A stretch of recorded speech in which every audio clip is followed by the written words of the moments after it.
Back in 2015, I bought myself a GoPro Hero 4 Black, which I used up until I bought the GoPro Hero 8 Black just a couple of weeks ago, and now today we are here to unbox this GoPro MAX. This is the 360-degree GoPro.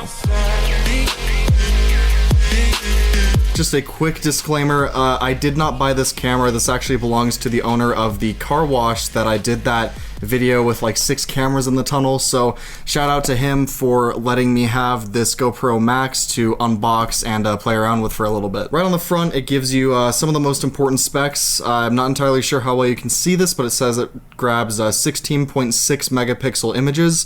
That's after stitching. I think source is around 18 megapixels, but when it gets stitched into a 360-degree image, it turns out to be a 16.6 megapixel photo.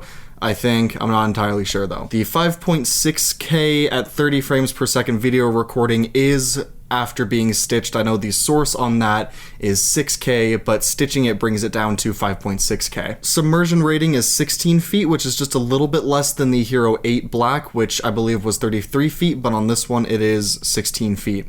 And the same 1080p live streaming as the GoPro Hero 8 Black. On the side here we have some more specs, so the same 16 megapixel stills, 5.6K video, 2x slow-mo, which I am guessing means that it only goes up to 60 frames a second, because the 8x slow-mo on the Hero 8 means it goes up to 240 frames a second, but I guess I'll find out in just a little bit here when I actually start using this thing. Max Hyper Smooth, this is their stabilization system. It's pretty much the same thing as the Hero 8 Black has, except this is called Max Hyper Smooth. If you remember from the GoPro Hero 8 unboxing, it was called Hyper Smooth 2.0.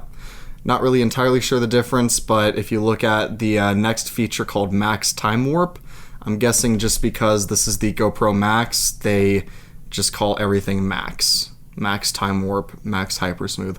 I'm kind of surprised they don't call it Max Pano. This icon right here pretty much means in-camera stitching, which is very important because it's a lot easier to have your files already stitched into a 360-degree video before you even get it into your video editing software.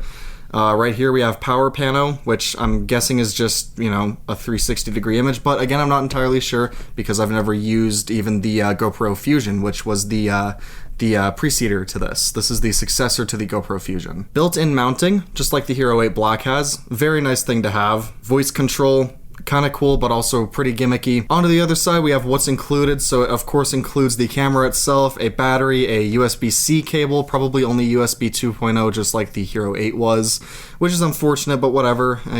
Comes with a quick release buckle. I'm guessing these are little protectors to put on the lenses. I'm not entirely sure what these are. It comes with a sticky mount and a thumb screw. Man, dude, that pizza friggin' slaps. So there's a quick overview of the features of this camera. We're now going to go ahead and pull back this little blue tab and get into the box.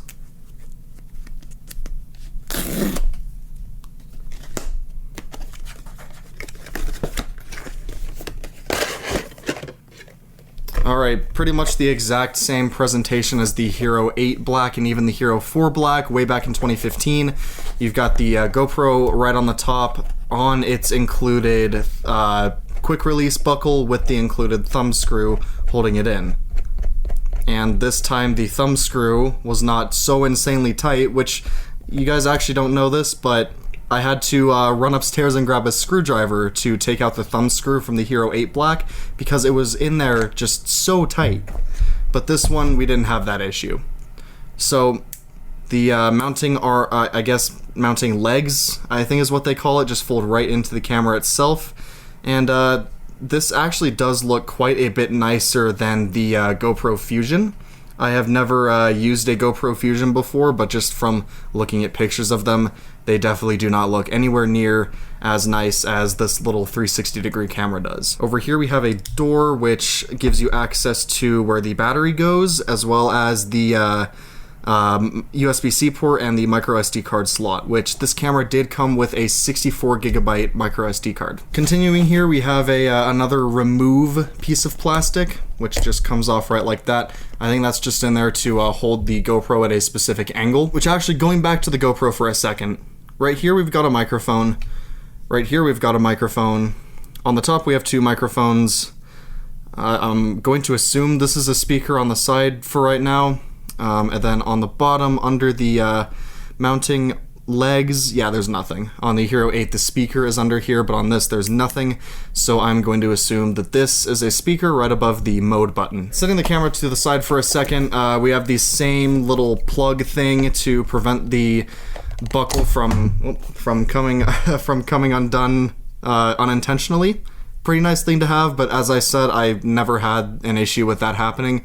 But regardless, it's still nice that they're including that now. Right here we have instructions on how to take it off of the top mount, but since I've already unboxed multiple GoPros before, this was pretty much irrelevant. But inside the box here we have a GoPro Plus subscription promo thing, the same orange card that the Hero 8 Black came with.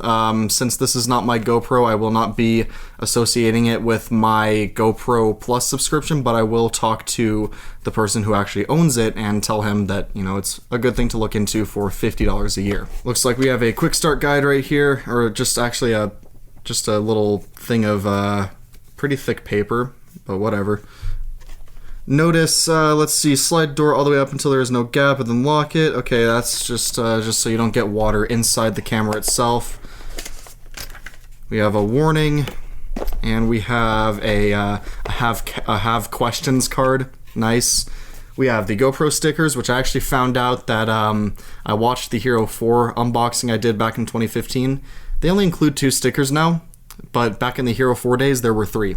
So thanks, GoPro. Under the second set of flaps here, what do we have? We have, what is this? Oh, these are those things that I was talking about. Let's see what we have here. Okay, yeah, so these pretty much just go over the lens. Although I'm not entirely sure if they're even that useful, but I guess it's nice they include them because they definitely don't with the Hero 8, and that kind of just goes over the lens like that and gives it a big little bubble, I guess. Yeah, big little bubble. New words up here. I will say that it is nice that they actually include a little bag, because as you can see, well, hopefully you can see, the little covers go in up here. There's little pockets for each of them. So there's little pockets at the top of this little bag thing, and then you can actually fit the entire GoPro in right under it and carry it around like that. Yeah, pretty nice. The Hero 8 Black does not include anything like this, unfortunately. Back to the box, we have the GoPro MAX battery.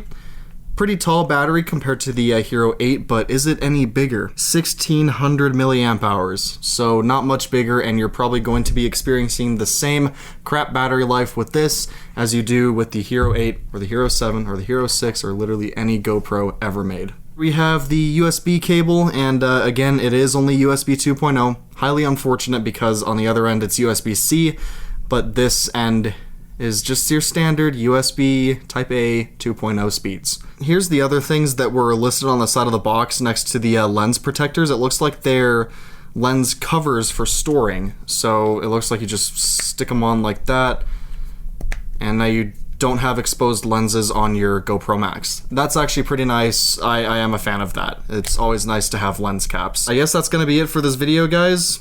If you enjoyed, be sure to like, comment, and subscribe if you haven't already. But until the next video, guys, that is going to be it. Thank you for watching.